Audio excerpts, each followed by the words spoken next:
তোমার মন যদি চাই তাহলে তুমি চলে যেতে পারো, আমি তোমাকে আটকাবো না। এভাবেই অপর্ণাকে চলে যেতে বলল আর্য।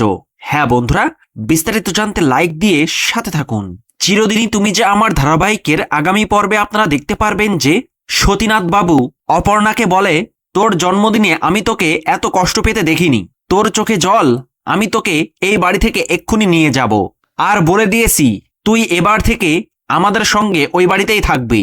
ঠিক এমন সময় দেখা যায় আর্য অপর্ণার কাছে চলে আসে এবং বলে, অপর্ণা, তোমার মন যদি সত্যিই তাই চাই, আমি তোমাকে আর আটকাবো না, তুমি যদি যেতে চাও তাহলে যেতে পারো অপর্ণা।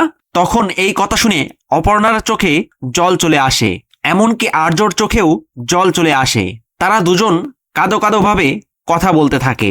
এরপর দেখা যায় হঠাৎ করে কে যেন আসতে থাকে গাড়িতে করে, আর এদিকে অপর্ণার মা সুমি বলতে থাকে, ওই রাজনন্দিনীর ঘরটা কেন বন্ধ থাকে?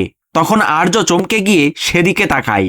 তো বন্ধুরা, কি ঘটতে চলেছে আগামী পর্বে? অপর্ণা কি সত্যিই আর্যকে ছেড়ে চলে যাবে? কি মনে হয় আপনাদের, তা কমেন্ট করে জানিয়ে দিন। ভিডিওটি ভালো লাগলে লাইক, শেয়ার ও সাবস্ক্রাইব করে সাথে থাকুন। ধন্যবাদ।